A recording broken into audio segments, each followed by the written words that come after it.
하나님 말씀 누가복음 17장 20절에서 37절까지 말씀 교독합니다.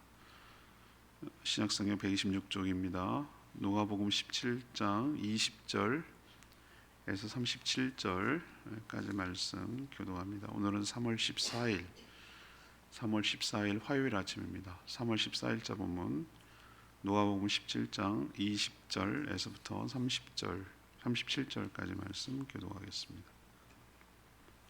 바리새인들이 하나님의 나라가 어느 때에 임하나이까 묻거늘 예수께서 대답하여 이르시되 하나님의 나라는 볼 수 있게 임하는 것이 아니요 또 여기 있다 저기 있다고도 못하리니 하나님의 나라는 너희 안에 있느니라. 또 제자들에게 이르시되 때가 이르리니 너희가 인자의 날 하루를 보고자 하되 보지 못하리라. 사람이 너희에게 말하되 보라 저기 있다 보라 여기 있다 하리라. 그러나 너희는 가지도 말고 따르지도 말라. 번개가 하늘 아래 이쪽에서 번쩍이어 하늘 아래 저쪽까지 비침같이 인자도 자기 날에 그러하리라. 그러나 그가 먼저 많은 고난을 받으며 이 세대에게 버림바 되어야 할지니라. 노아의 때에 된 것과 같이 인자의 때에도 그러하리라. 노아가 방주에 들어가던 날까지 사람들이 먹고 마시고 장가들고 시집가더니 홍수가 나서 그들을 다 멸망시켰으며 또 롯의 때와 같으리니 사람들이 먹고 마시고 사고 팔고 심고 집을 짓더니 롯이 소돔에서 나가던 날에 하늘로부터 불과 유황이 비오듯 하여 그들을 멸망시켰느니라. 인자가 나타나는 날에도 이러하리라. 그날에 만일 사람이 지붕 위에 있고 그의 세간이 그 집 안에 있으면 그것을 가지러 내려가지 말 것이요 밭에 있는 자도 그와 같이 뒤로 들이키지 말 것이니라. 롯의 철을 기억하라. 무릇 자기 목숨을 보존하고자 하는 자는 잃을 것이요 잃는 자는 다시 살리라. 내가 너희에게 이르노니 그 밤에 둘이 한 자리에 누워 있음에 하나는 데려감을 얻고 하나는 버려둠을 당할 것이요 두 여자가 함께 맷돌을 갈고 있음에 하나는 데려감을 얻고 하나는 버려둠을 당할 것이니라. 그들이 대답하여 이르되 주여 어디 오니이까? 이르시되 죽음 있는 곳에는 독수리가 모이느니라 하시니라. 아멘. 바리새인들이 하나님의 나라가 언제 임하는지 그렇게 물었습니다. 예수님은 가시적으로 볼 수 있게 임하는 것이 아니며 이미 너희 안에 있다 이렇게 말씀하셨습니다. 그러나 예수님께서 다시 오실 그 마지막은 번개처럼 임할 것이고 그때까지 사람들은 세상에 취해 살다가 갑작스럽게 종말을 맞게 될 것이라고 하셨습니다. 그러니 세상에 미련 갖지 말고 자신의 목숨을 보존하려고 살지 말라고 하셨습니다. 택한 자만 구원을 얻는다라고 하셨죠. 오늘 질문은 이것입니다. 하나님의 나라는 어떻게 임합니까? 하나님의 나라는 어떻게 임합니까? 이것이 오늘 질문입니다. 먼저 20절에서 25절까지 말씀입니다. 보이지 않아도 이미 예수님 때문에 시작되었습니다.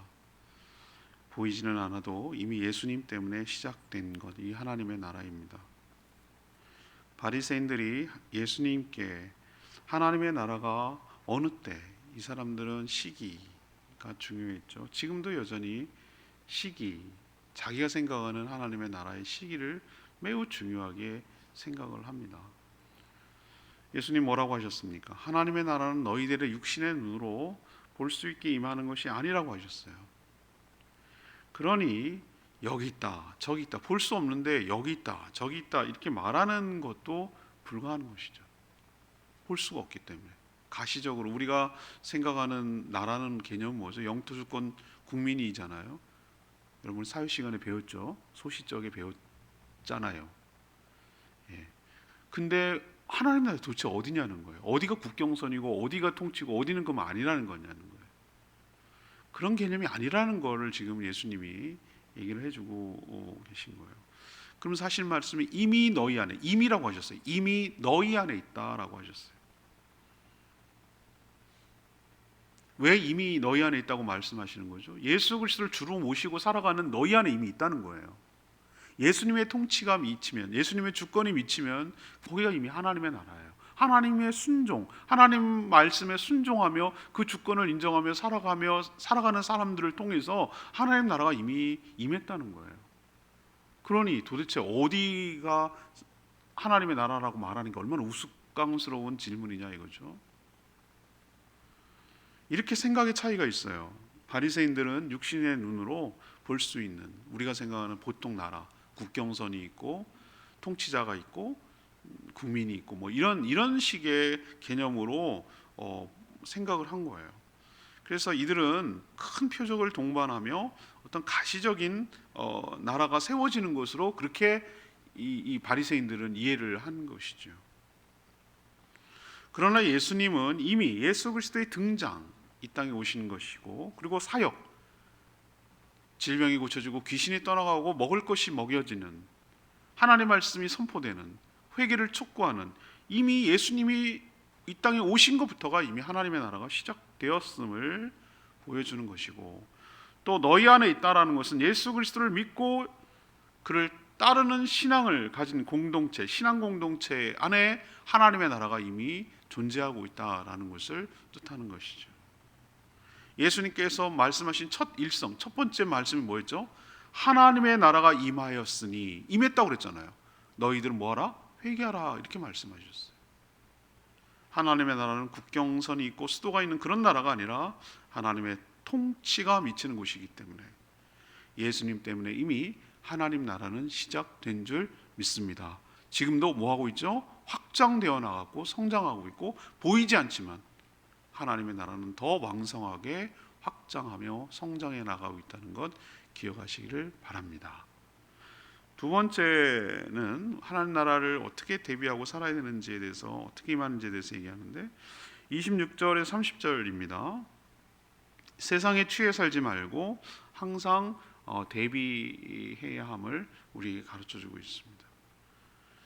그러니 하나님의 나라가 여기 있다 저기 있다 주장하는 자들은 모두 다 뭐 할 가능성이, 그죠?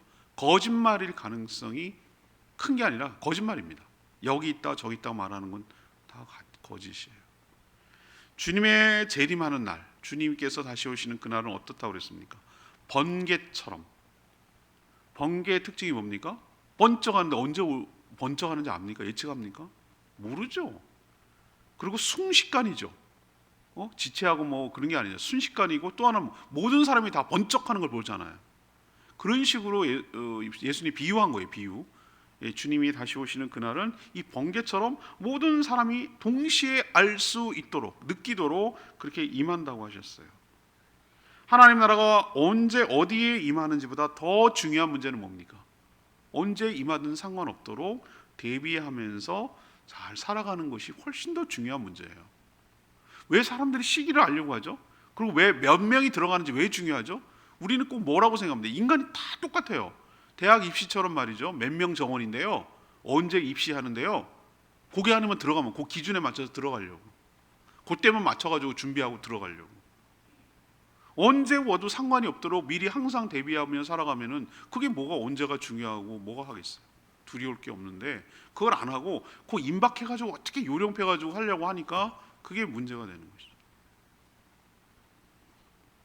예수님은 뭐라고 오늘 비유를 하셨냐면 노아의 때와 롯의 때를 사례로 들었어요. 구약의 대표적인 심판, 큰 심판에 관한 이야기가 이 두 가지잖아요. 소돔 고모라는 불로 망하고 노아는 홍수로 물로 망하고, 이 두 가지 대표 케이스, 아주 큰 심판을 사례를 들었는데, 그때 어떻습니까? 노아 때는 하나님의 경고가 뭡니까? 노아를 통해서 살아가는 그 자체 삶이 경고였어요.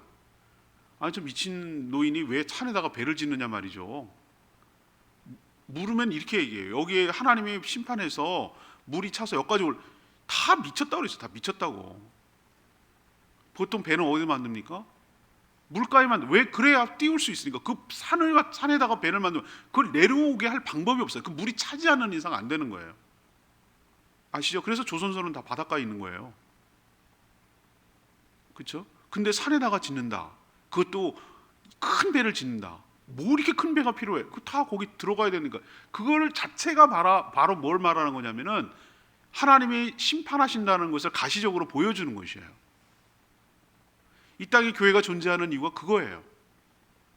하나님이 심판하신다라는 것을 보여주고 구원의 방주인 교회로 들어오는, 교회 공동체 안으로 들어오라고 보여주고 있는 거예요. 곳곳에서. 그런데도 사람들은 그때나 지금이나 어디 있습니까? 똑같아요. 하나님의 경고를 불신하고 무시하고 뭐하고 지내죠? 먹고 마시고 사고 팔고 심고 짓고 이러고 살아요. 얼마나 경제가 활성화되어 있습니까? 이런 사회가 좋은 사회 아닌가요? 먹고 마시고 사고 팔고 심고 짓고 아주 일상이 잘 이루어지고 있잖아요. 여러분 그런 느낌 안 드세요? 지금 세상 보세요. 하나님의 경고를 무시하니까, 하나님의 경고를 받아들이지 않으니까, 하나님의 경고를 불신하니까, 믿지 않으니까 어떻게 합니까? 이 땅이 전부라고 생각하니까 사고 팔고 더 잘 여기서 살겠다고. 하나님 지금 다 말아먹게 생겼는, 다 없어지는데도 그걸 무시하니까, 여기다 보세요. 진짜로 내일 망한다고 생각하면 어떻게 되겠어요? 사고 파는 게 무슨 의미가 있어? 짓는 게 무슨 의미가 있냐고요. 그렇죠? 그런데도 그걸 못 믿으니까 사고 팔고 짓고 심고 이런 일에 계속 매몰하고 거기에 매달리고 사는 거예요. 전혀 주님 오실 것, 다시 주님의 재림하는 건 전혀 일도 생각 안 하고 그냥 여기에만 몰두해서 살아가는 모습을 예수님이 비유로 노아 시대를 끌고 오고 있어요. 근데 지금이라고 다를까? 똑같아요. 지금. 그렇지만 갑작스럽게, 그들 입장에서는 갑작스러운 거예요. 그죠? 하나님 입장에서는 충분히 120년이라는 시간을 준 거예요. 충분히 대비할 수 있는 시간을 준 거예요. 근데 그들 입장에서는 안 믿었으니까 비가 왜 갑자기, 이게 뭐야? 이게 뭐가 떨어지는 거야?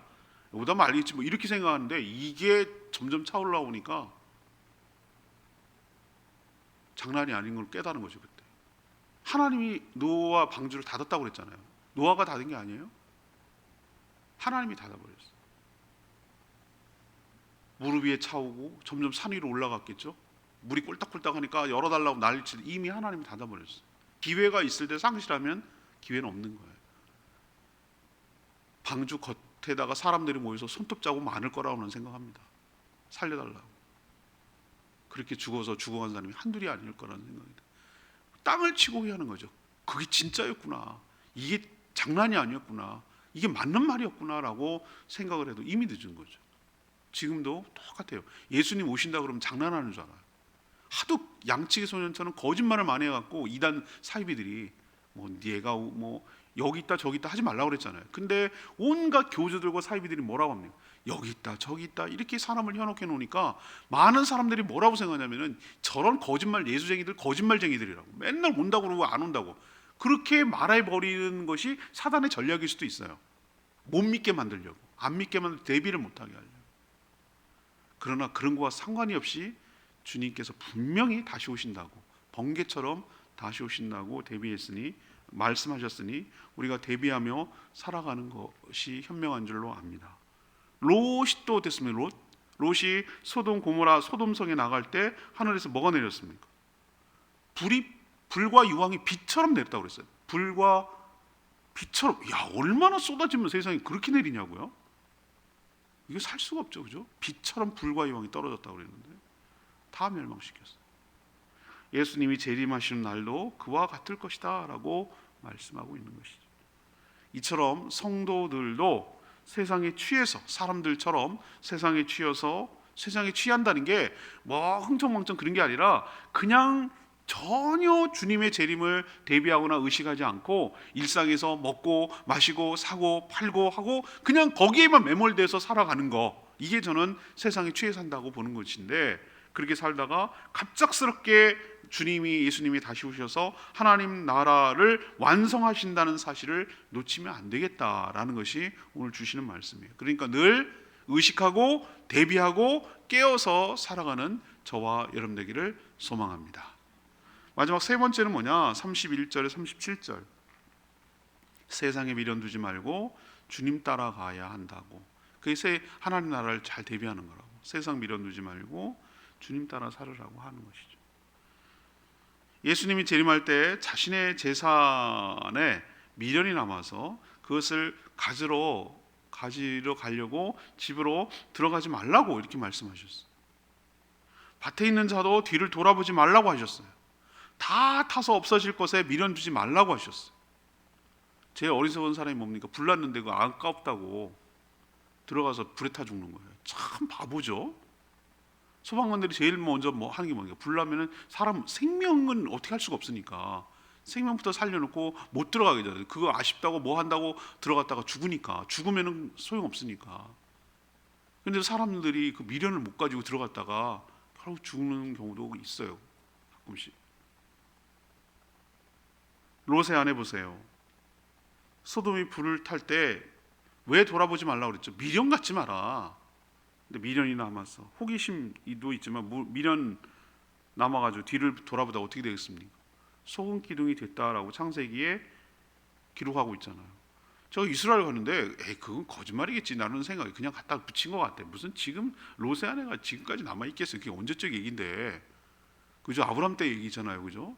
그런데 관광객들을 위해서 그 사해 지방 그 거기 근처에 이렇게 밤에 이렇게 보니까 조명을 이렇게 해놨어요. 우리도 보면 무슨 코끼리 바위, 족대 바위 뭐 이래가면서 해가지고 갖다 붙이잖아요. 근데 거기 가이드가 그러는 거예요. 저기 롯의 아내라는 거예요. 무슨 저 롯의 아내겠어요. 그냥 비슷한 거 갖다가 해놨는데 그냥 사람들이 하도 궁금해하고 그러니까 롯의 아내가 뭐가 있겠지라고 생각하는데 아무튼 그렇게 불로 해놨더라고. 이렇게 조명을 쏘더라 이 말이죠. 근데 나는 성경을 믿어요. 분명히 뭔가 이 사람은 이렇게 돌아보다가 그렇게 된 거예요. 그것을 교훈으로 삼으라고 하는 이유가 뭐예요? 미련 갖지 마라.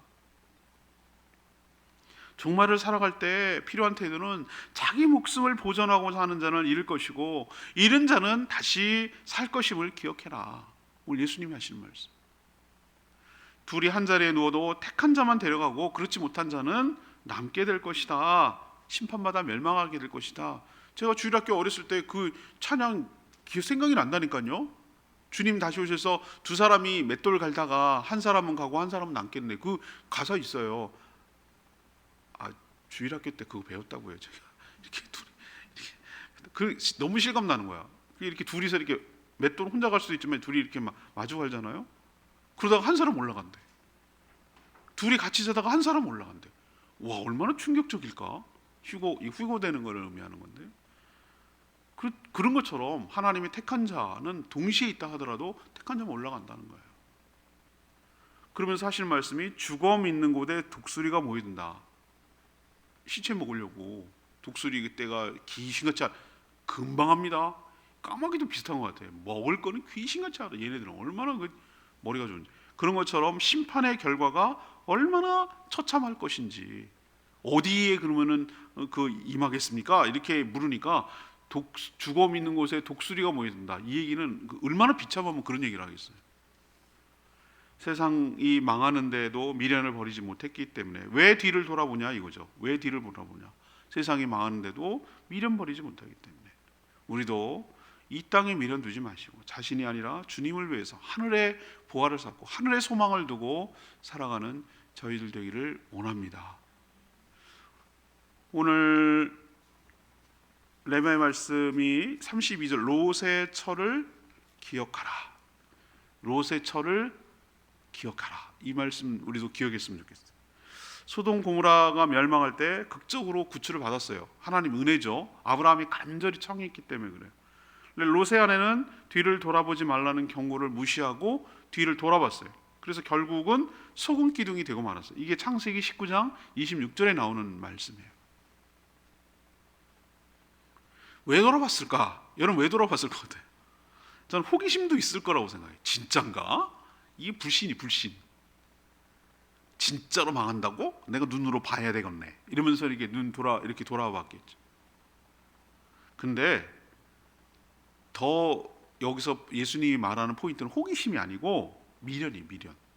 갑작스럽게 막 몸만 나오다시피 불탔을 때 몸만 나오다시피 한 거니까 자기가 소돔 고모라에다가 남겨둔 거 얼마나 아쉽겠어요. 그렇죠? 몸만 빠져나왔으니까 여성들은 그런 거에 대한 미련 많이 있잖아요. 한 번도 안 쓰면서 시집 올 때 갖고 왔던 각종 그릇이며 뭐 내가 소중하게 여겼던 사진첩이며 뭐 이래가면서 그거가 미련이 남잖아요, 그죠? 몰래 숨겨놓은 통장이며 뭐 이런 거 타면 안 되니까 그런 것 때문에 이제 돌아본 거예요. 내 생각엔 그래요. 미련 때문에 그 타버릴 것에 대한 미련 때문에. 그러니까 이게 쳐다보다가 아무것도 건지지 못한 그 아쉬움, 미련 때문에 돌아보다가 이렇게 소금기둥 된 거죠.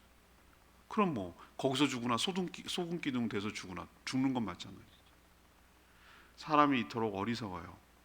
처음부터 하늘에다가 보화를 쌓고 산다면 이렇게 미련 두지 않을 건데 왜 우리 두 눈을 못 감고 죽는다 그러잖아요. 두 눈 못 감고 죽는다고. 한이 많아서 두 눈을 못 감고 죽는데 제 생각 보니까 죽을 수가 없는 거야. 죽긴 너무 아까운 거예요. 죽을 준비가 안 된 거예요. 그러니까 눈 부릅뜨고 내 거 어떡하나 쳐다보고 죽는 거예요. 쳐다보려다가 편히 눈을 감을 수 있도록 하늘의 보화를 쌓고 살아가는 현명한 지혜로운 저희 모두가 되기를 원합니다. 오늘 뭐에 대해서 질문했죠? 하나님 나라에 대해서 질문한 거예요. 어떻게 대비하고 하나님 나라 어떻다고 그랬습니까? 우리 눈을 보이지 않지만 예수님 때문에 이미 시작되고 확장되어 가고 있다는 거, 완성을 향해 나아가고 있다는 기억하시고, 그러니 우리는 어떻게 살아야 된다? 세상에 취해서 살지 말고 항상 언제 오든지 상관없도록 대비하면 살아야 된다. 마지막 뭡니까? 세상에 미련 두지 말고 주님을 따르며 하늘의 보화를 쌓고 살아가는 현명하고 지혜로운 저희 모두가 되기를 원합니다. 오늘 말씀 붙들고 기도하기 전에 940장 찬양제 940장 부르고 기도하겠습니다. 찬양제 940장입니다.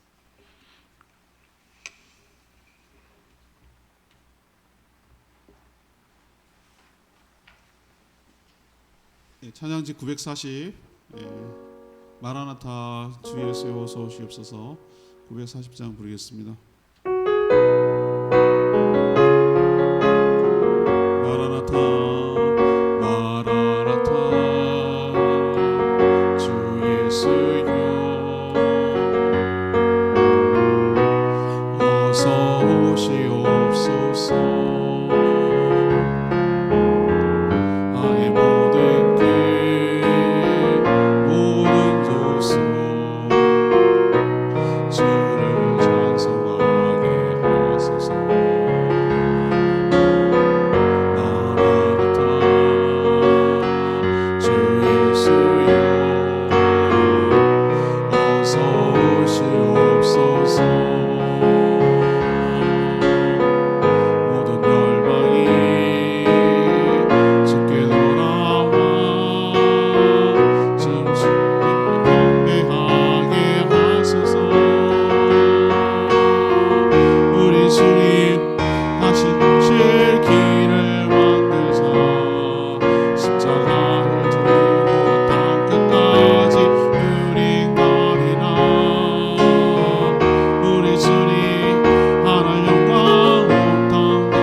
당황스럽지 않죠.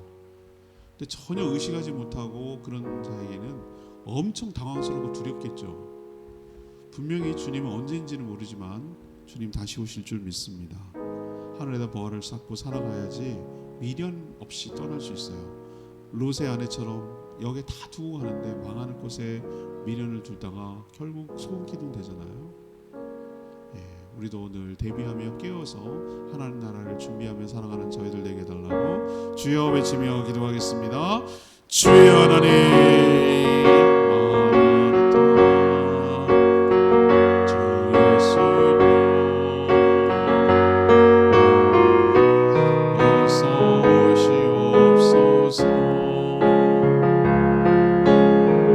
나의 모든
하나님의 나라는 예수님이 이 땅에 오심으로 이미 시작된 줄 믿습니다. 예수 그리스도를 주님으로 믿고 모시는 자를 통해 하나님의 통치가 임한 줄 믿습니다. 그러니 세상 왕국처럼 가시적으로 영토와 영광을 구하지 않게 하여 주시옵소서. 노아와 롯데처럼 세상에 취해서 주님의 재림을 의식하지도 못하고 살다가 갑작스럽게 멸망당하지 않게 하여 주시옵소서. 주의 재림으로 세상이 멸망하는데도 여전히 불타 없어질 세상의 미련을 두고 연연하지 않게 하여 주시옵소서. 생명이 재산에 있지 않음을 깨닫게 하여 주시고 주님을 위해서 살아가며 하늘의 보화를 쌓고 살아가는 현명한 청지기의 삶을 살게 하여 주시옵소서.